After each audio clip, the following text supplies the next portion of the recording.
Alam nyo, may nag-message sa akin sa FB. Sabi niya, kaibigan, dahan-dahan lang sa pag-post ng Marcos resign. Baka daw kasuhan ka ng sedition. Alam, sagot ko sa kanya, sabihin mo doon sa magkakaso, ituloy niya ang kaso. Hindi ako takot! Kasuhan ng sedition. Sapagkat ang pagtawag, our call for Bongbong Marcos to resign is part and parcel of our freedom of expression as enshrined by the 1987 Constitution. Di ba? Nasa ating saligang batas yan. Bill of Rights, freedom of expression, freedom of speech. I can proudly say, and I don't care if they will charge me with sedition because I know my rights. I can call any time of the day, Bongbong Marcos should resign. Mga kasama, huwag kayong matakot. Panakot lang yan, hindi totoo yan. Yung threat of sedition is just a naked threat by the ruler, by those in power, para hindi tayo magsalita. Pag sinabi nyo yan, karapatan ko ang magsalita. Hindi naman seditious yan, hindi naman rebellious yan. Bakit ako matatakot? Kaya huwag kayo matakot. Pag sinabi nila, pag tinakot nila kayo, sabihin nyo, ako ay Pilipino, ako ay matapang, at ako ay hindi bobo, ako ay hindi tanga. Iyan, mga kasama, ang aking mensahe ngayong hapon na to. Alam ko, marami pa magsasalita. Ako, pag nagsalita ako, ganado ako, kahit sa oras pwede. Kaso, alam ko marami pa magsasalita. Kaya gaya sinabi ko, tatapusin ko aking mensahe ngayong hapon o sa pamamagitan na naman ng isang kanta. Okay lang ba? Alam na alam nyo to. Walang duda, alam na alam nyo to. Sabayan nyo na lang ako, okay? Para nyo nang awa, para naman meron akong baon pag-uwi ko, sabihin ko, uy, ang daming nakisabay sa akin nung kumanta ako. Okay? Ready? Martin magnanakaw. Martin magnanakaw. Martin magnanakaw. Magnanakaw si Martin. Ayaw niyo si Martin magnanakaw? Walang kumakanta eh.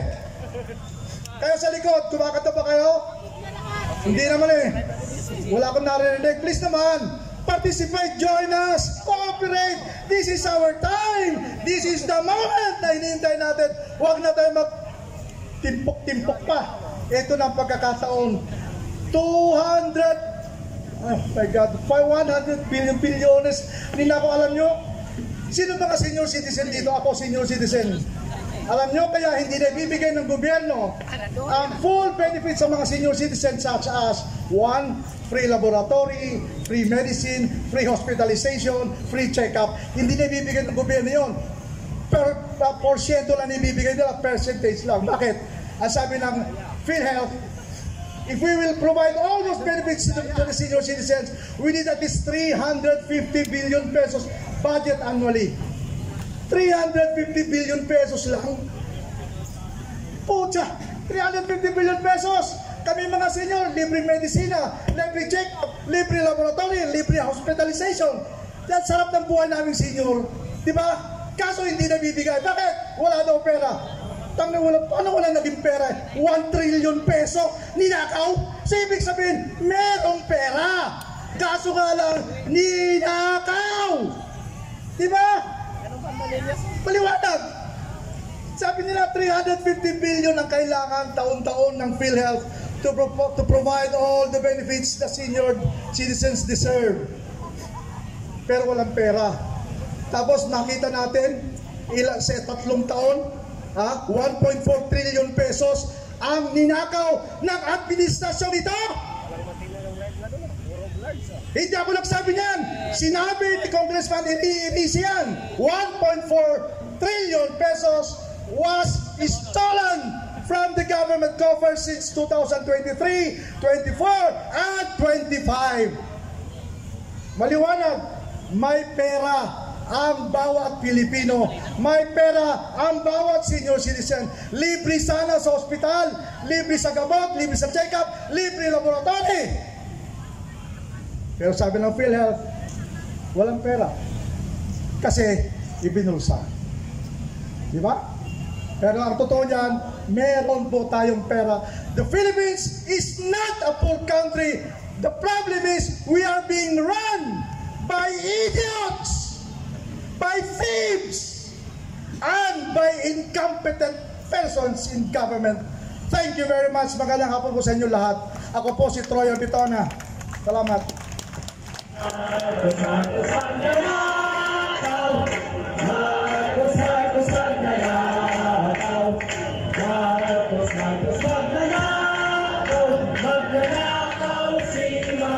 Hindi na po nating makaya ang pangyayari dito sa ating bansa. Harap-harapang panloloko ang ginagawa ng ating administrasyon. Umami na nga yung tinuturo nila. Nagsasalita na. Marami pa rin silang sinasabi. Kesyo AI, kesyo ginawan lang daw ng script. Ano pa ba? Magpapaloko pa ba tayo, mga kapwa ko Pilipino? Lahat po nandoon sa kanilang tahanan. Tayo'y nananawagan. Sumama po kayo. Hindi po laban namin ito dito.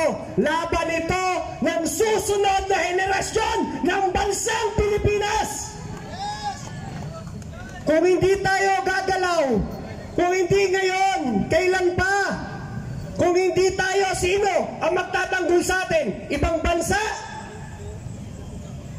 Walang magtatanggol para sa atin kundi tayo ring mga Pilipino. Kaya kinakailangan magsama-sama po tayo. Itong paraan ito ay isang peaceful rally, pero nakakapangulo ng dugo dahil sa laki ng nawawala at sa dami na naghihirap dito sa ating bansa. Kaya po sana sumama po kayo dahil ito po talaga ang kinakailangan ng ating bansa. Sana magkaroon tayo ng isang araw na kahit nandyan tayo sa tahanan, pagdating ng alas 6 ng gabi, magtirik na kayo ng kandila. Ipagdasal na natin ang mga demonyong yan na lumayas na sa bansang Pilipinas. Hindi pa po ba natin nahalata na ito ay meron ng divine intervention? Bakit? Sa kakatago nila, nakialam na ang panahon, binagyo. Kaya natin na-discover na meron palang ghost project. Kaya natin na-discover na napakalaking pera. Yan palang po ay sa flood control. Papaano ba po sa ibang departamento ng gobyerno na hindi pa nalabas ngayon ang katotohanan? Tinitiyak natin na meron ding korupsyon na nangyayari dyan. Nauna lang itong flood control dahil nakialam na ang panahon. Kaya sana nakikiusap po tayo. Laban na natin ito. Nandito na po ang ating mga kapatid sa Iglesia ni Cristo. Nandito na rin po ang ating mga kapatid sa JIL, KOJC. Ano pa po? Andyan na rin po ang iba't ibang grupo ng mga relihiyon na sumusuporta sa atin. Bakit po? Wala pong iba rin na maaaring makatulong sa atin, yung mga righteous na mga tao. Hindi pa rin pala natin sila pakikinggan. Hindi po marunong magsinungaling ang mga taong simbahan na yan. Sila po ay nakikipaglaban din para sa atin. Kaya sana po, ibigay na natin ang ating buong suporta para mapatalsik na ang administrasyon. Sana po, magsama-sama tayo. Bagoong Pilipinas, iwit ang muka. Kahit itago na hahalata. Bangag kasi! Bangag kasi! Marcos resign. Maraming salamat po. Mabuhay ang maisog. Mabuhay ang Reforma Pilipinas. Wala akong tulog kagabi. Hello! Yeah! Sabi nga, nabuhayin na kayo ng loob agad. Pero inanto ka pa ako nun ha, di ba? I-reserve ko yung ibang boses ko sa susunod na mga araw. Good afternoon to each and every one of us. Today is a gift. Bakit kong sinabing it's a gift sa oras na ito? Because there is a plan of God to each and every one of us na nandito ngayon. Kaya nagpapasalamat ako.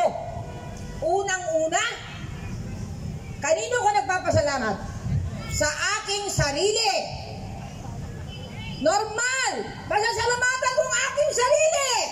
Dahil with my age, 70 years, magmula nung nag-umpisa ang rally dahil dyan sa flood control noong September 13 up to November 16, almost 64 days ago. Pero meron pa tayong boses ngayon. Kaya nandito tayong lahat. Nagpapasalamat din ako sa inyong lahat na nandito. Magmula Apari hanggang Hulo, sumakay ng eroplano. Nagpapasalamat din ako sa lahat ng mga GIL, KOGC at lalong-lalo na ang Iglesia ni Cristo na nandito ngayon para suportahan tayo sa ating pinaglalaban. 3 araw, 3 gabi, kasama natin sila sa Luneta. Palakpakan natin ang ating mga sarili. Ang sarili nyo, palakpakan nyo. Kasi nandito kayo. Meron pa tayong buhay. Buhay pa tayo. Ang regalo natin na nanggaling sa itaas. Kaya nandito tayo ngayon para manindigan, mamono, mag-lead sa lahat ng mga Pilipino. Kaya nandito tayo para pangunahin natin ang mga taong hindi na komportable. Kaya nandito tayo dahil hindi na tayo komportable sa mga nangyayari. Kaya hindi nyo makita rito sa kalsada. Hindi nyo makita yung mga nagrarally na mga komportable. Bakit? Ninakaw na nila ang ating kayamanan. Alam ba ninyo yun? Ano yung tanging solusyon? With my edad, with my age, tuturuan ko kayo kung ano ang solusyon ng problema ng mga bansang Pilipino. Mula Pilipinas hanggang sa buong mundo. Kung naririnig niyo ako ngayon, ano yung solusyon? Marami na akong naririnig. Magmula pa nung nag-umpisa ang pagrarally, puro, anong sinasabi natin? Puro paninisi, puro pagrereklamo, puro pagbe-blame, puro pag-justify. Pero nalimutan natin ang isang pamamaraan. Ano yung pamamaraan? Hindi ba nyo alam na magmula nung dumating ang 20th century? Ano ibig sabihin ng 20th century? Nag-umpisa yan noong 2020. Ang bansang Pilipinas ay nag-umpisa sa edad ng mundo. Ano yung edad ng mundo? Nag-umpisa tayo sa Stone Age, agricultural aids, machinery aids, computer aids. Sino yung yumaman nung computer aids? Mula year 2000 to 2016, si Bill Gates lang naman. Sino si Bill Gates? Second year high school dropout. Mula 2016 to 2019, we are in formation age. Sino yumaman? Tatlo lang naman ang yumaman. Sino? Jeff Bezos, yung may-ari ng Grab, at yung may-ari ni, sino ba yun? Si Jack Ma. Because of computer age. Pagdating ng year 2020, we are now, alam ba nyo kung anong edad natin ngayon? We are now wisdom age. Anong ibig sabihin ng wisdom age? It is the wish of God na lahat ng mangyayari ay cannot be controlled by kung kahit sinong presidente ng Amerika. Hindi niya pwedeng i-control yun. Nangyari na yun nung COVID-19 nung year 2020. It cannot be controlled by a certain human being. It will be controlled by the human, by the divine providence. Kaya anong gagawin natin sa ating problema? Kasi may kasabihan. Ano yung kasabihan?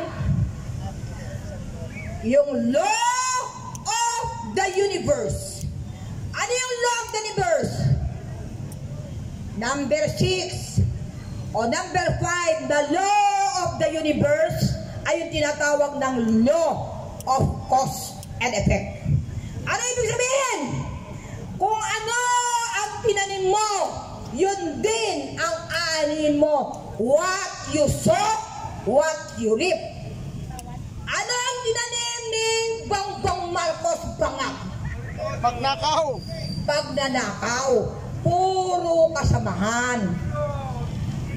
Ano yung kanyang aanihin? Ang aanihin niya ay pagbaba sa kanyang posisyon.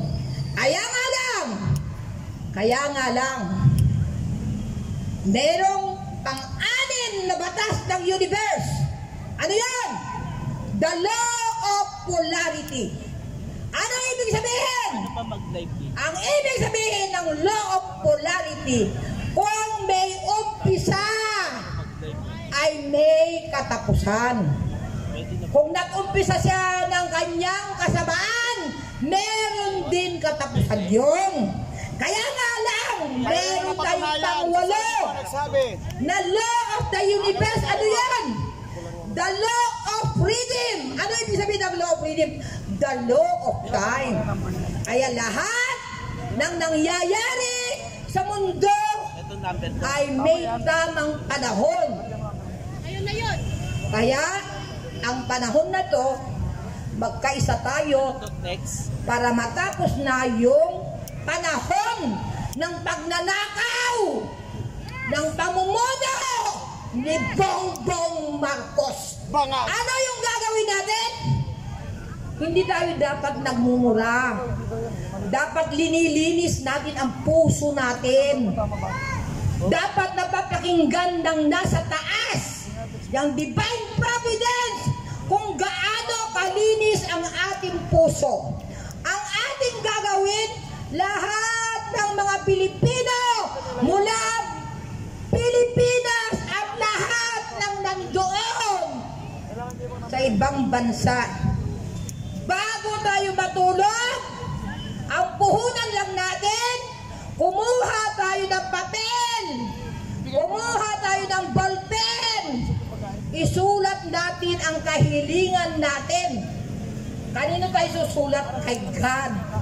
Nakunin na niya ang buhay ni Bongbong Marcos. Yun ang ating ipagdadasal.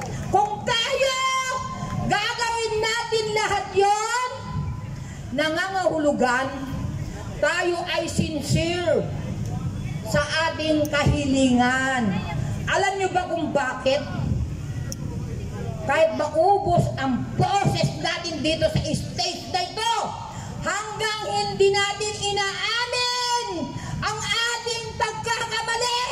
Kasi tayong mga Pilipino ay nagkamali noong year 2022 nung ibinoto natin si Bongbong Marcos. Kaya ang dapat nating gawin ay makiusap tayo, magdasal tayo ng taimtim kay God, bawiin natin ang ating ibinigay na suporta, at si God na, ang Diyos na ang gagawa ng pamamaraan para bawiin ang kanyang buhay. Yun lang po. Maraming salamat at magandang gabi sa inyong lahat. Sinay, kawatan ng mali. Ay naku, kayo ay huli. Mga adik sa pera, gaman sa kwala. Tigilan nyo na ang... Dance. Wala pa rin akong marinig.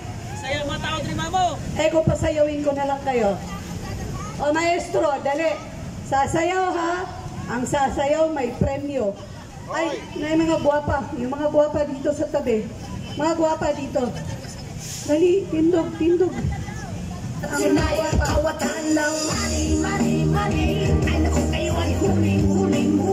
Mga adik sa pera, gaman sa kwala. Tigilan nyo na ang mag-siting. Pagkat kayo na ay booking. Magalit sa pera, baka kayo makarma.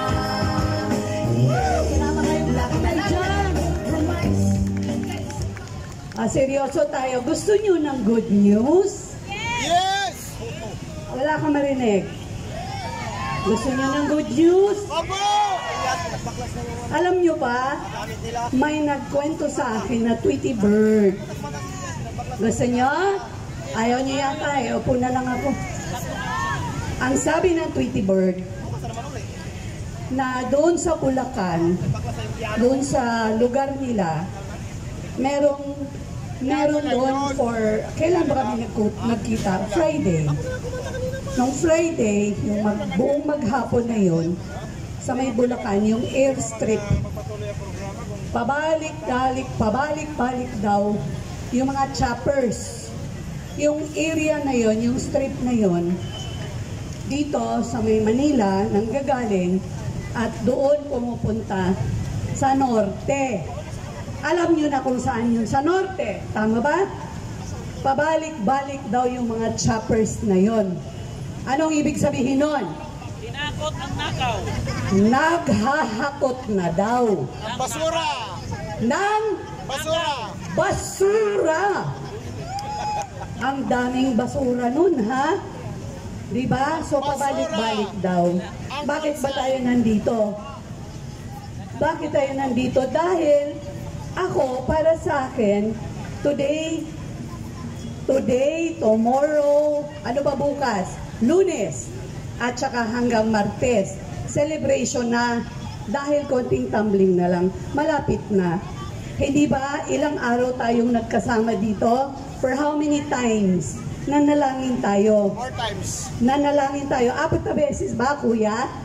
Opo. 4 times ba tayo? O, tandang-tanda ni Manong. Nanalangin tayo. At hindi lang tayo nanalangin. Naniwala din tayo. Na totoo yan, may intervention, divine intervention. Bago ko pala ito pagpatuloy yung sasabihin ko, pagpapakilala lang muli. Ako si Mamo V. Ang totoong pangalan ko ay, yun na yun. Joke lang, Virgin Monton, negosyante tayo.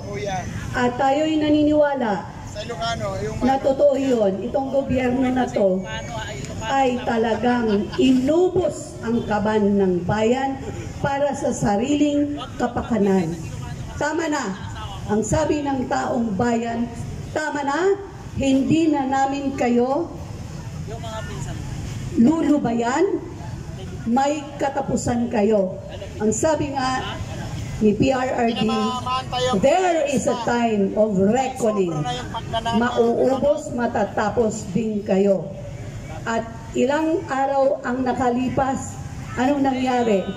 Mismo si Saldico ay nagsalita na.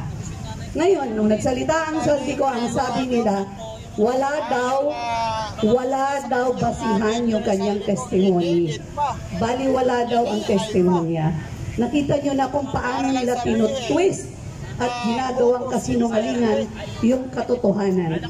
At tapos yung katotohanan ginagawang kasinungalingan. Tayo may papayag nun? Papayag ba tayo nun? Hindi, di ba? Hindi, di ba? So tayo ngayon dito sa Maisog, kasama natin ang reforma at kasama natin ang iba pa nating mga kababayan. 3 araw tayong hindi titigil na mang-uusig tayo. Ang mga Maisog na nire-represent ko, mga kababaihan at ang iba pang mga kababaihan sa buong Pilipinas. Tayo ay naninindigan na tayo ay hindi pabor sa mga korap at mga korupsyon na nangyayari sa mundong ito ng Pilipinas. Hindi tayo papayag. At nang dahil dyan, nakikita natin, hindi lang sa social media, kahit sa main media, ang mga foreign news ngayon, ang mga foreign government ngayon, nagsasalita na rin. Kahapon nakita ko doon sa isang post, even yung mga NBA stars sa Amerika, natutuwa sila at nagsasalita na ang Saldico. So ito ang mensahe ko sa iyo, Congressman Saldico, ipagpatuloy nyo po. Maibangon mo man lang ang pangalan mo at ng buong pamilya mo. Tulungan mo ang Pilipinas para makamit ang justice dahil sobra na. Tama na po. Hindi na po pwede. Ngayon, si Mamovi ay naniniwala na lahat ng ginagawa natin ay may kapupuntahan. God is in the business of sowing and reaping. Tayo ay nagtanim. Hindi ba, Kapitana? Tayo ay nagtanim, nagdadasal, at sama-samang nagtitiis na hindi dito, pinapawisan, nagugutuman, nauulanan. Pero para sa akin, ang pinaka-powerful na pwede nating gawin lahat, kayong milyon-milyon na nanonood ngayon, para sa akin, kahit na tayo'y naghirap na at nagtiis na, dagdagan pa po natin yung ating pagtitiis at lalo na ang ating pagdarasal at paniniwalang God is a God of order and He will order the Philippines and the Filipino people to be right on track. God rules and reigns in this nation. Nang dahil dyan, gusto ko pong manalangin. Gusto nyo ba manalangin? Can I lead you to prayer? Pwede bang sumunod kayo sa panalangin natin? Abba Father, maraming salamat po dito sa pagtitipon namin ngayong araw na ito. Kanina, hindi malaman kung ano ang panahon, uulan, iinit. Kasi Lord, ganun talaga ang nangyayari sa Pilipinas. Hindi na po namin alam kung saan po ang pupunta ang tao. Pero Lord, kami ay naniniwala sa iyo that you are the God who delights in our prosperity. You are the God, O Lord, who rules and reigns in this nation in the name of Jesus. Lord, kung sa patingin nila ay nananalo ang kasamaan, kami po ay nananalig na hindi po, never po nananaig ang kademonyuhan sa Pilipinas. Kami po ay naniniwala that Lord, you love the Philippines. Father, Abba Father, the Philippines is the apple of your eyes. So God, bless us indeed. Enlarge our borders, O God. Deliver us from the schemes of the enemy. Lord, patalsikin mo na si BBM na nandyan sa Malacanang. Thank you, Lord, na ang lahat ng mga kawatan sa administrasyon na ito, sila po, Lord, ay matakot sa iyo at matakot sa taong bayan. Lord, salamat. Salamat na hindi mo kami pababayaan. Thank you. Thank you. Thank you that you will never leave us nor forsake us. Father, thank you na hindi mo na po dadagdagan ang paghihirap ng mga Pilipino. Today is the beginning of the day that we celebrate. Malapit na, mga kababayan, malapit na. Maniwala tayo. The Lord will do as we believe. So yun po ang pakiusap ko sa ating lahat. Maniwala tayo dahil totoong may buhay na Diyos. Kaya nga sa kabila dito, nandiyan ang INC dahil sila rin po ay naniniwala na hindi na magtatagal ang taong bayan, ang katotohanan, the goodness will overcome the wickedness na nandito sa bansang Pilipinas. So mga kaibigan, mga kababayan, palakpakan natin ang ating mahal na Diyos. God bless the Philippines. Magandang gabi sa inyong lahat. Ito po si Mamu V.